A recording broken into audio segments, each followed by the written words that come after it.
Leslie Glazer. Welcome to Windy City Wednesdays, and I'm with Inspector Jeff Swanberg with US Inspect.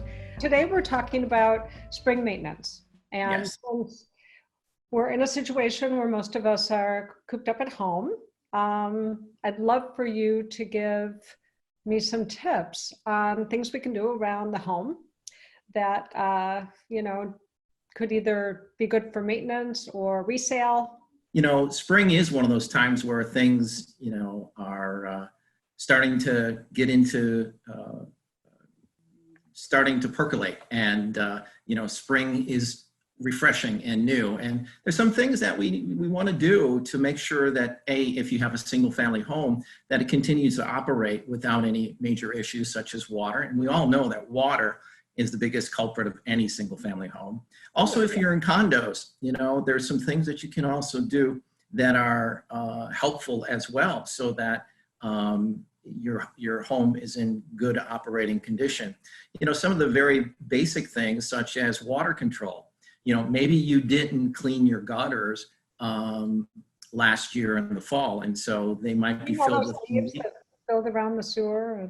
Yeah, or around like your basement stairwell where there's that drain, where the leaves kind of collect there. And, it's amazing, just a simple one big of those big maple leaves can clog that drain and create a little swimming pool and have water seep in. Yeah, that's a good point. Yeah, you also want to make sure that, your downspouts, which have that little elbow, that they have some kind of extension to it. Ideally, 6 feet is how you want to get the water away from your home. But if it's 3 feet, something is better than just having that little elbow, because that's just dumping water down on your foundation. And just a fun little fact of why getting your water from your roof so far away from your foundation is critical is because if you have 1,000 square foot roof and it's a 1-inch rain, that's 600 gallons of water that's dumping right on your foundation. And if you have a sump pump, that's causing that to work really, really hard. So the idea is you always want to get water away from your house.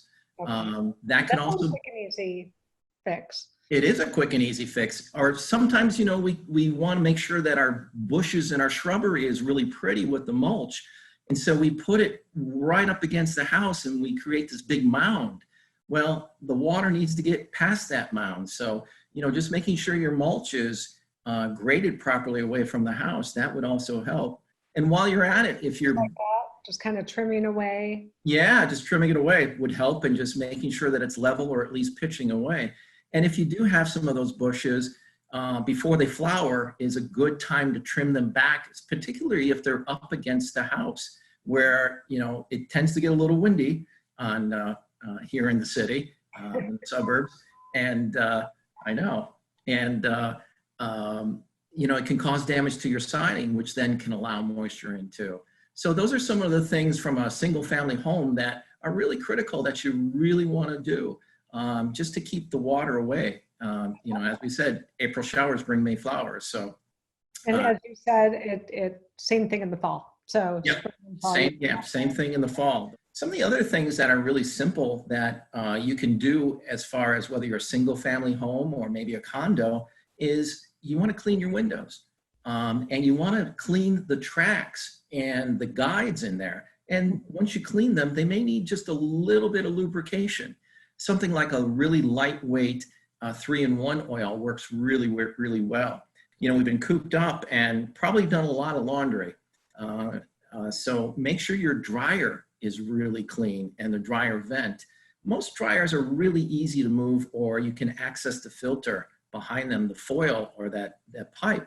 Just make sure that that is clean too. And you can use your vacuum cleaner to suck out the stuff where the lint filter is. That's a big fire hazard, right? It is. As a matter of fact, it's one of the leading causes of fires in homes too, as a matter of fact, because of dryer fires. I think there's like 4,000, 5,000 a year across the nation. So something you really want to take advantage of. Also, you may have changed your for your heating and your cooling plan. One of the things that you should be doing regularly, if you're not doing it already, is change your filters. And this is one time in life where cheaper is better. I know it may seem like, particularly Yeah, I know. I know. It may seem like, in particular, with this current situation of we're so health conscious about wanting to do a filtrete kind of filter. The challenge with those is that they're very dense. In most HVAC systems, which HVAC stands for heating, ventilation, and air conditioning, so it does your heating, moving the air through it, as well as your air conditioning. They're very dense, and so they block the airflow, and they make it work harder, and they actually don't pull the air and the dirt and the debris to the filter. A lot of times when we see a home, we'll see a lot of lint on a grill, and we know exactly what's happened. Either they haven't been changing their filter regularly, or they're using one of those high allergen ones. So if you spend more than $2 or $3 for a filter, you're wasting your money. And what, every 30 days?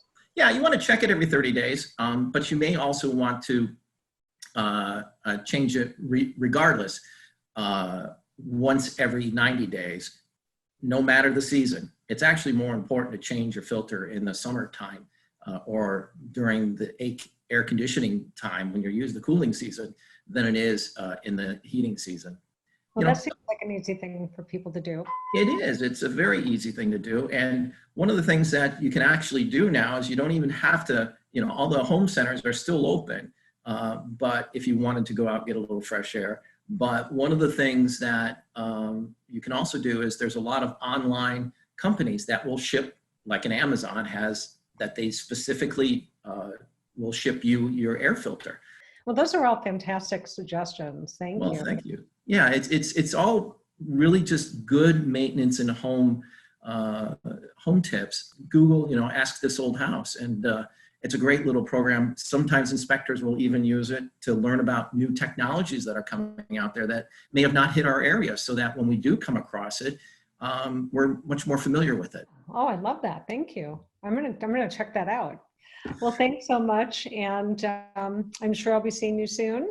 I hope so. When this, when everyone is able to be social, and the thing that we've learned about this is that we are social creatures, and particularly the real estate world. It's about the relationship, and I appreciate the relationship that you have allowed me to participate in your Windy City Wednesdays.